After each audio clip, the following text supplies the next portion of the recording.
지금부터 5년 뒤 당신의 세상은 완전히 달라질지도 모릅니다. 2025년 11월 24일. 이날을 기억하세요. 대부분의 사람들은 몰랐어요. 그냥 평범한 월요일이라고 생각했죠. 그런데 그날 미국 백악관에서 뭔가가 시작됐습니다. 트럼프 대통령이 펜을 들고 서명을 했습니다. 무슨 서명이냐고요? 제네시스 미션입니다. 이름부터 심상치 않죠? 제네시스, 창세기예요. 새로운 세상을 만들겠다는 겁니다. 트럼프가 이렇게 말했어요. 맨해튼 프로젝트만큼 긴급하다. 맨해튼 프로젝트 아시죠? 원자폭탄이요. 그게 세상을 어떻게 바꿨어요? 완전히 뒤집었잖아요. 핵무기를 가진 나라가 세계를 지배하게 됐습니다. 이번엔 AI예요. AI를 먼저 완성하는 나라가 모든 걸 가져갑니다. 그래서 지금부터 보여드릴게요. 2030년 어느 날 당신의 하루가 어떻게 바뀌는지요. 아침에 일어납니다. 알람이 울리는데 당신 몸 상태에 맞춰서 울려요. AI가 수면 패턴 분석했거든요.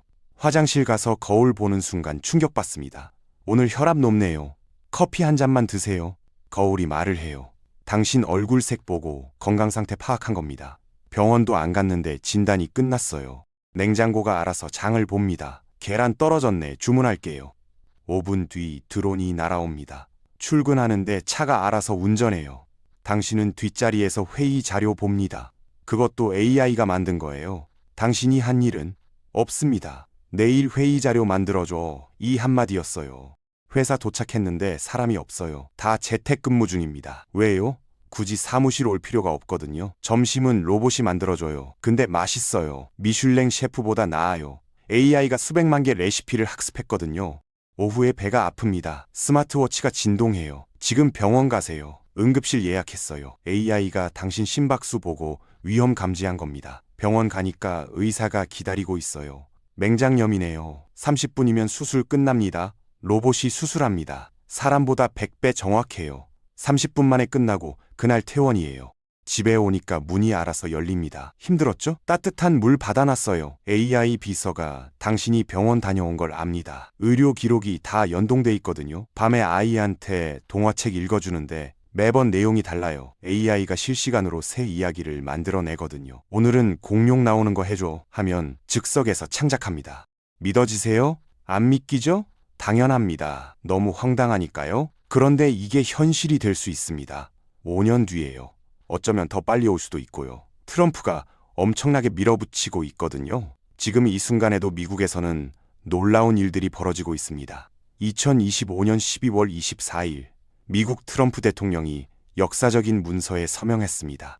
이름하여 제네시스 미션입니다. 오늘 이 이야기를 들려드리겠습니다. 시청하시기 전에 구독 부탁드립니다. 제네시스 미션이 뭘까요? 쉽게 말하면 미국이 국가 총력을 기울여서 AI를 발전시키겠다는 겁니다. 얼마나 중요하게 생각하냐고요? 트럼프 대통령이 이렇게 말했어요. 맨해튼 프로젝트만큼 긴급하다. 맨해튼 프로젝트가 뭐냐고요? 2차 세계대전 때 미국이 원자폭탄 만들던 프로젝트예요. 그때 세계 최고의 과학자들을 모아서 국가 예산을 퍼부어서 핵무기를 만들었죠. 그 결과가 뭐였어요? 세상이 완전히 바뀌었습니다. 핵무기를 가진 나라가 세계를 지배하게 됐어요. 이번엔 AI입니다. AI를 먼저 완성하는 나라가 세계를 지배합니다. 그래서 미국이 난리가 난 거예요. 중국이 바짝 쫓아오고 있거든요. 어떤 분야에선 이미 앞서기도 했어요. 이러다간 중국한테 질 수도 있습니다. 미국 입장에선 악몽이죠. 그래서 트럼프가 결단을 내린 겁니다. 국가가 나서자. 모든 걸 쏟아붓자. 백악관 과학기술정책실장이 기자회견장에 섰습니다. 마이클 크라치오스예요. 그가 입을 열었습니다. 아폴로 프로그램 이후 연방과학자원의 최대 동원입니다. 기자들이 술렁였어요. 아폴로요? 달 착륙 그거요? 1969년 닐 암스트롱이 달에 첫 발을 디뎠을 때 미국이 쏟아부은 돈이 얼마인지 아세요? 지금 가치로 1,500억 달러가 넘습니다. 그것보다 더 크다는 겁니다. 더 많은 돈, 더 많은 인력, 더 많은 자원을 쏟아붓겠다는 거예요. 왜 이렇게 난리일까요? 중국 때문입니다. 중국이 무섭게 쫓아오고 있어요. 어떤 분야에선 이미 미국을 앞질렀습니다. 얼굴 인식 기술, 전자상거래 AI, 도시관리 시스템, 중국이 더 앞서요. 이러다간 10년 안에 중국이 AI 패권을 쥘 수도 있습니다. 미국 입장에선 받아들이기 힘든 일이죠. 그래서 트럼프가 올인한 겁니다. 트럼프가 행정명령서에 이렇게 썼어요. 이 순간 우리가 직면한 도전은 2차 세계대전에서 승리하는 데 중요했던 맨해튼 프로젝트의 긴급성과 야망에 비교할 만하다. 무슨 뜻이냐고요? 전쟁이라는 겁니다. AI 전쟁이요. 지금 미국과 중국은 보이지 않는 전쟁 중입니다. 총은 안 쏘지만 치열해요. 이 경쟁에서 누가 이기느냐에 따라 21세기가 달라질 수 있습니다. 한국도 영향을 받을 수밖에 없어요. 미국이 앞서가면 우리는 미국 편이니까 혜택을 볼 수 있습니다. 미국이 개발한 AI 기술을 쓸 수 있고 반도체도 팔 수 있죠. 하지만 중국이 주도권을 쥐면 상황이 달라질 수 있습니다. 중국 기술을 쓰게 되고 경제도 영향을 받을 수 있고요. 구체적으로 뭘 하는 걸까요? 일단 미국 정부가 갖고 있는 엄청난 자료를 다 끌어모읍니다. 에너지부, 국방부, 보건부, NASA 이런 곳들이 수십 년간 쌓아온 데이터가 있어요. 과학 실험 기록, 기후 관측 기록, 병원 진료 기록, 우주 탐사 기록, 온갖 게 다 있습니다. 이걸 한 곳에 모으는 거예요. 그 다음에 엄청나게 빠른 컴퓨터를 연결합니다. 미국엔 국립연구소가 17개 있어요. 각 연구소마다 슈퍼컴퓨터란 게 있습니다. 보통 컴퓨터보다 몇만 배 빠른 컴퓨터예요. 이걸 다 연결해서 하나의 거대한 AI 시스템을 만드는 겁니다. 여기에 민간 기업도 참여합니다. 엔비디아 아시죠? AI 칩 만드는 회사요. 젠슨 황 CEO가 있는 곳이에요. 거기가 참여합니다. 델 컴퓨터도 참여하고요. 이런 기업들이 기술과 장비를 제공하는 거죠. 대학교들도 참여합니다. MIT, 스탠포드, 버클리 이런 명문대 교수님들이 연구에 뛰어듭니다. 그러니까 정부, 기업, 대학이 다 합쳐지는 겁니다. 미국 과학계 총출동이에요. 이렇게 해서 뭘 만들까요?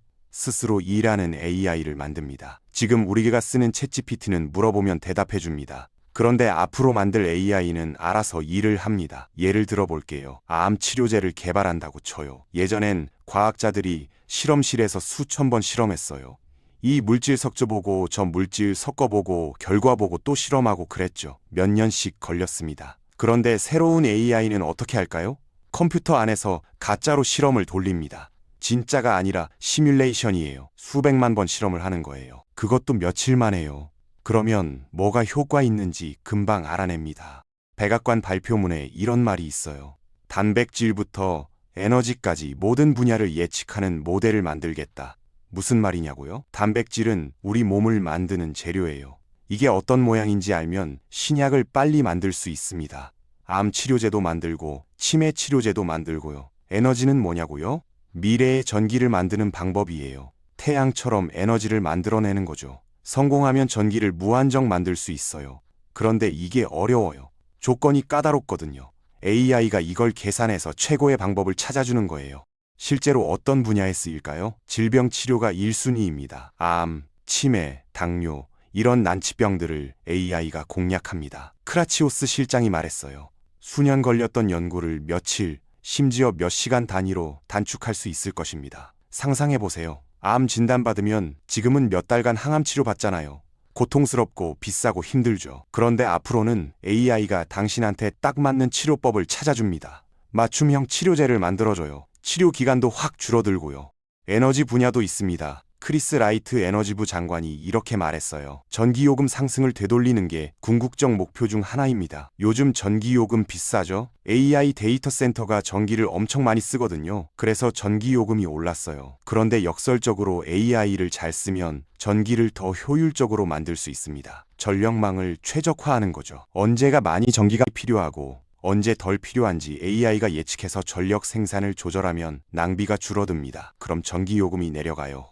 그런데 말이죠. 이 모든 게 미국이 이겼을 때 이야기입니다. 만약 중국이 이기면 어떻게 될까요? 우리가 사는 세상이 완전히 달라질 수 있어요. 여기서 궁금한 게 생깁니다. 중국이요? 중국이 미국을 이길 수 있어요? 네, 가능합니다. 실제로 중국은 무섭게 따라잡고 있어요. 어떤 분야에선 이미 앞서기도 했고요. 어떻게 그게 가능했을까요? 중국의 비밀 무기가 뭘까요? 중국의 비밀 무기를 알려면 2025년 1월로 돌아가야 합니다. 그날 실리콘밸리가 충격에 빠졌거든요.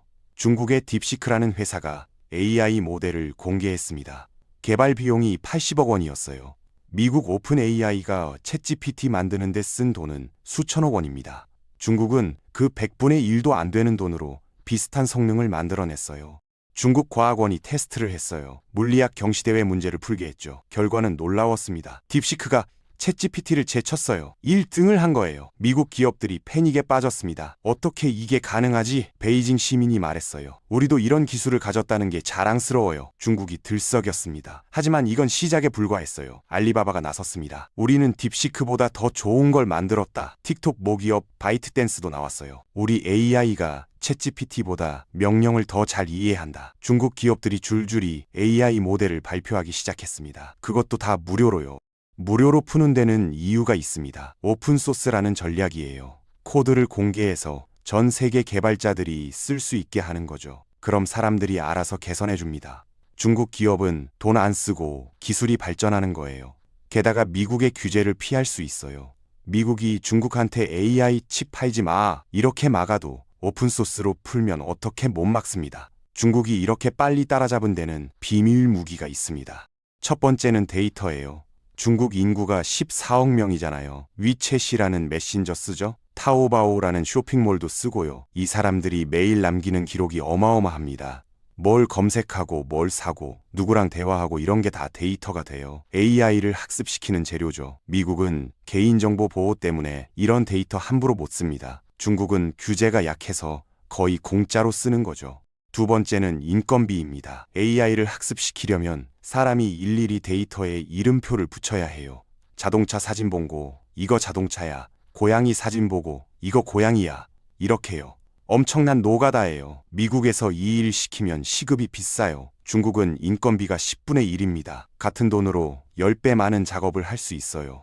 세 번째는 정부 지원입니다. 중국 정부가 미친 듯이 돈을 쏟아붓고 있어요. 2017년에 계획을 발표했습니다. 2030년까지 AI 세계 1등 하겠다. 그 후로 반도체 산업에만 140조 원을 넣었어요. 올해 4월에도 AI 스타트업에 12조 원을 추가로 배정했습니다. 정부가 나서서 밀어주는 거예요. 미국은 다릅니다. 민간 기업이 알아서 해요.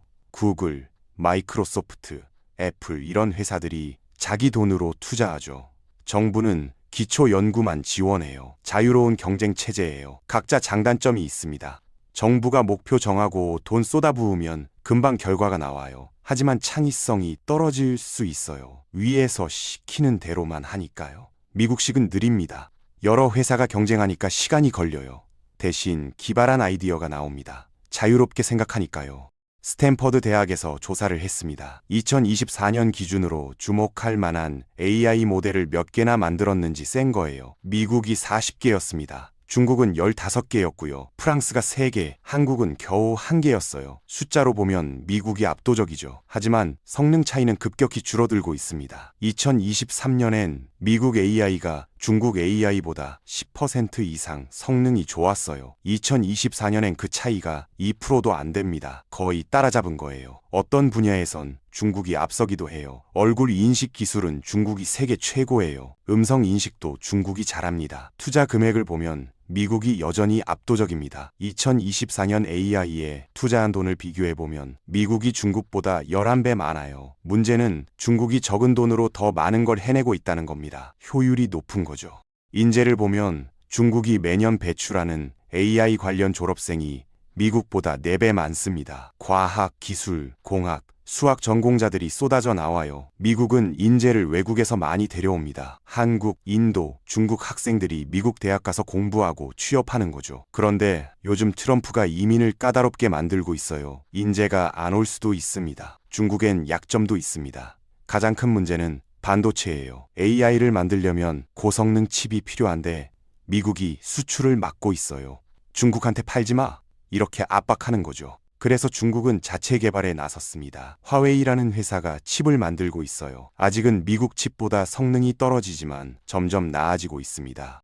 실제 경쟁 현장을 볼까요? 신약 개발 분야입니다. 중국의 엑스탈파이라는 회사가 있어요. AI와 로봇을 합쳤습니다. AI가 약 성분을 설계하면 로봇이 실제로 실험을 해요. 그 결과를 다시 AI가 학습하고요. 이렇게 무한 반복하는 겁니다. 사람 손이 거의 안 가요. 회사 대표가 말했습니다. AI는 머리고 로봇은 몸입니다. 둘이 합쳐져야 완전해요. 이 방식으로 신약 개발 기간을 몇 년에서 몇 달로 줄였습니다.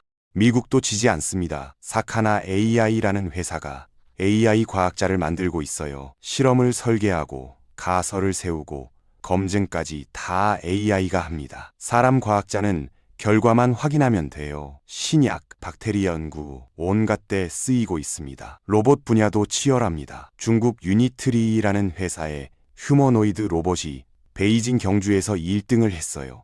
400m를 달렸는데 다른 로봇들을 제쳤습니다. 빠르고 민첩해요. 이 로봇은 집안일도 하고 공장에서 일도 하고 아이들 가르치기도 합니다. 중국에선 이미 여러 곳에서 쓰이고 있어요. 미국의 보스턴 다이내믹스도 있죠. 개처럼 생긴 로봇 스팟이 유명해요.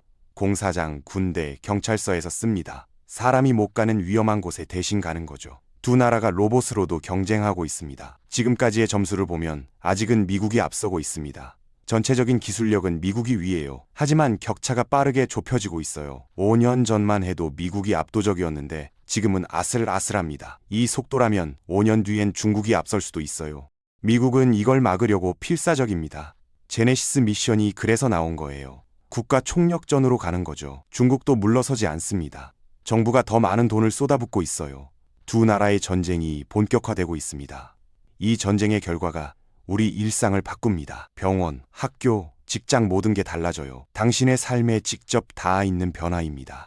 2030년 어느 월요일 아침입니다. 김민준 씨가 배가 아파서 병원에 갔어요. 접수를 하자마자 AI가 그의 과거 진료 기록을 분석합니다. 작년에 위염이 있었고 최근 스트레스가 심했다는 걸 파악했어요. CT 촬영을 했습니다. 예전엔 의사가 사진을 한 장 한 장 보면서 판독했어요. 시간이 오래 걸렸죠. 지금은 AI가 12초 만에 분석을 끝냅니다. 의심 부위에 빨간 표시를 해줘요. 의사는 그걸 보고 바로 확인합니다. 초기 위궤양이 보이네요. 진단이 나왔습니다. 여기서 끝이 아니에요. AI가 민준 씨의 유전자 정보를 분석합니다. 어떤 약이 몸에 맞는지 계산해요. 사람마다 약 반응이 다르거든요. 똑같은 위궤양 약인데 누구한텐 잘 듣고 누구한텐 안 듣고 그래요. AI는 민준 씨한테 딱 맞는 약을 찾아줍니다. 예전 같으면 약을 바꿔가며 몇 주 걸렸을 일이에요. 이건 상상이 아닙니다. 지금 한국 병원에서 실제로 벌어지고 있는 일이에요. 일산병원은 AI 응급 네트워크를 만들었습니다. 뇌졸중 환자가 오면 AI가 CT를 즉시 분석해요. 혈관이 막힌 위치, 심각한 정도를 몇 초 만에 파악합니다. 골든타임이 생사를 가르는 뇌졸중에선 이 몇 분이 엄청 중요해요. 루닛이라는 한국 회사가 있어요. 폐암 찾는 AI를 만들었습니다. 흉부 엑스레이를 보고 9가지 폐질환을 찾아내요.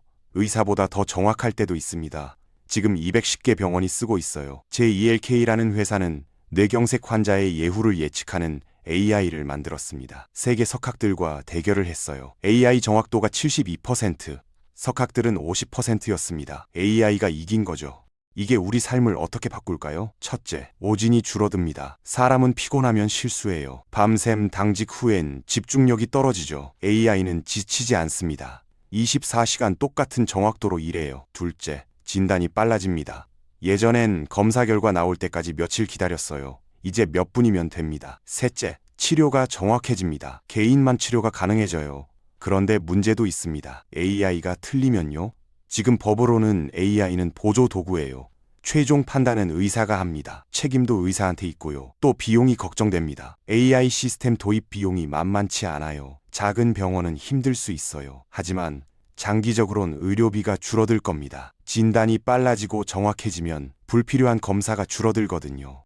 의료진은 어떻게 될까요? 일자리가 없어지냐고요? 아닙니다. 역할이 바뀌는 거예요. AI가 단순 반복 작업을 하면 의사는 환자와 더 많은 시간을 보냅니다. 대화를 하고 위로를 하고 설명을 해줘요. 기계가 못하는 일이죠. 의사들은 AI를 쓰는 방법을 배워야 합니다. AI를 잘 다루는 의사가 경쟁력 있는 의사가 되는 거예요. 이제 학교로 가볼까요? 2025년부터 한국 학교에 AI 디지털 교과서가 들어왔습니다. 수학, 영어, 정보 과목이 먼저 시작됐어요. 2028년엔 국어, 과학, 사회까지 확대됩니다. 초등학교 4학년 박지우 학생이 있어요. 수학 시간입니다. 분수를 배우는데 이해가 안 돼요. 예전 같으면 선생님이 다시 한번 볼까 하고 넘어갔을 겁니다. 반 전체가 기다리니까요. 지금은 다릅니다.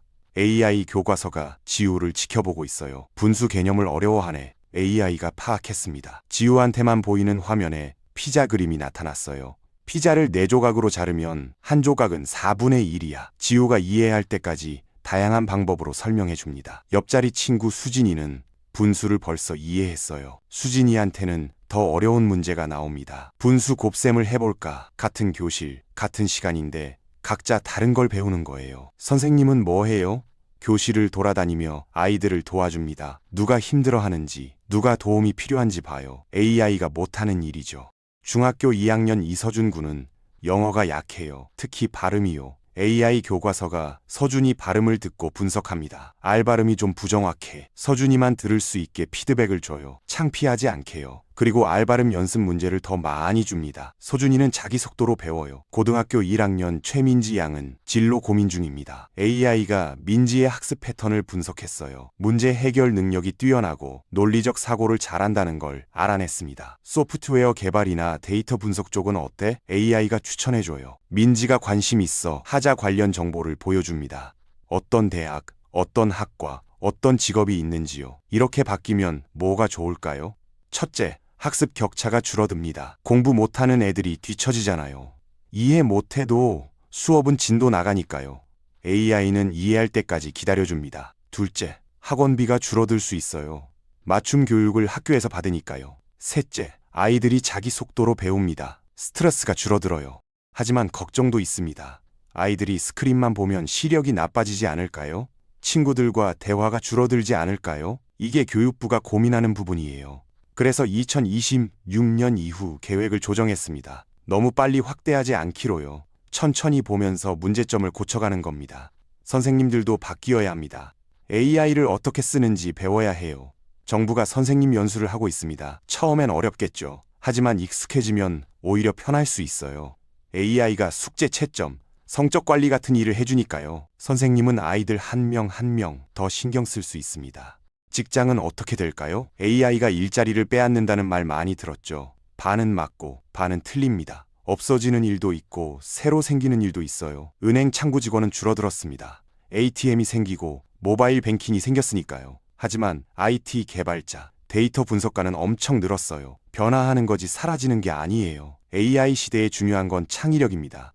AI가 못하는 거예요. AI는 기존 데이터를 학습해요. 새로운 걸 만들어내는 건 사람이 해야 합니다. 그리고 감정 이해도 중요해요. 고객 상담, 심리 상담, 이런 일은 사람이 필요합니다. 기계는 공감을 못하거든요. 협업 능력도 중요합니다. 여러 사람이 모여서 문제를 푸는 능력이요.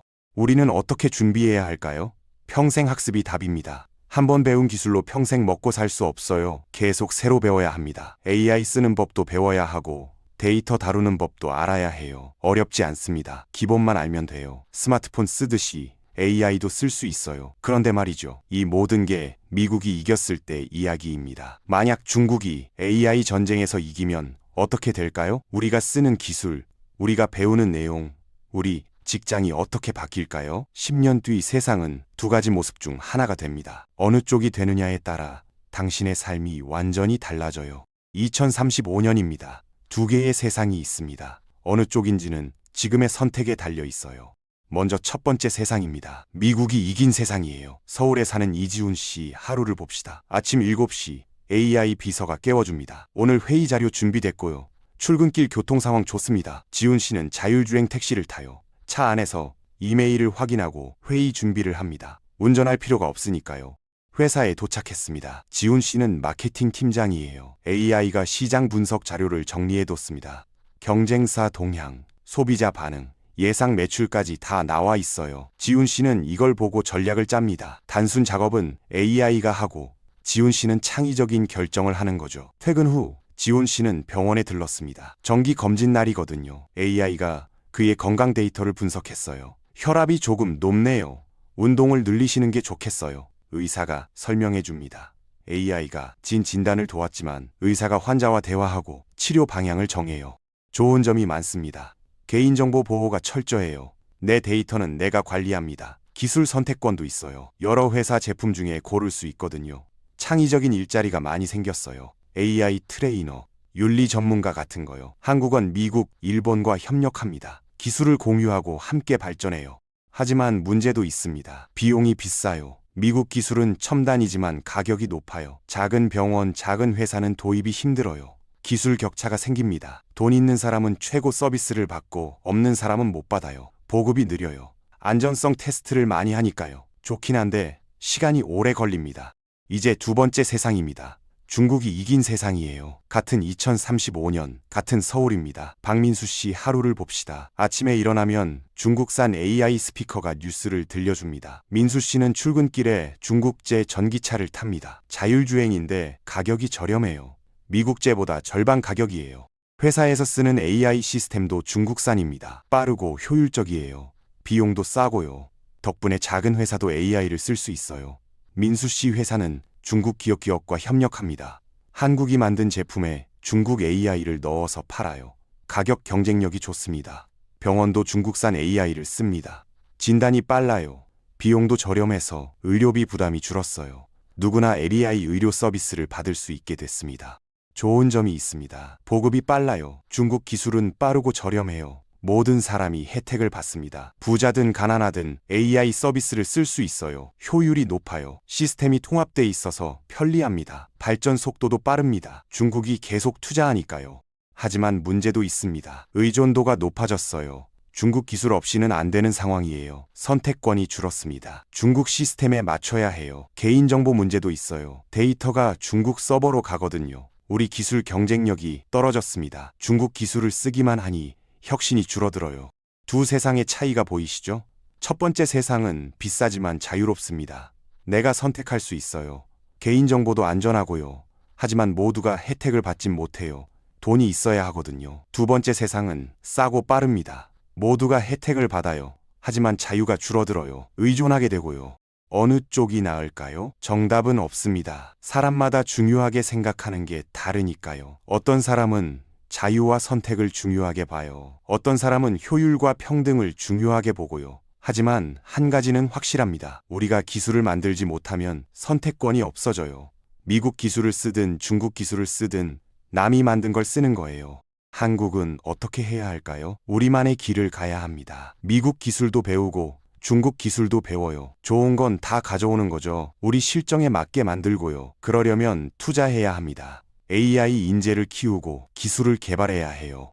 개인도 준비해야 합니다. 첫째, 공부해야 합니다. AI를 이해하고 써야 해요. 어렵지 않습니다. 스마트폰 배운 것처럼 배우면 돼요. 둘째, 창의력을 키워야 합니다. AI가 못하는 걸 해야 살아남아요. 새로운 아이디어, 감성, 이런 거요. 셋째, 평생 학습입니다. 한번 배운 걸로는 부족해요. 계속 배워야 합니다.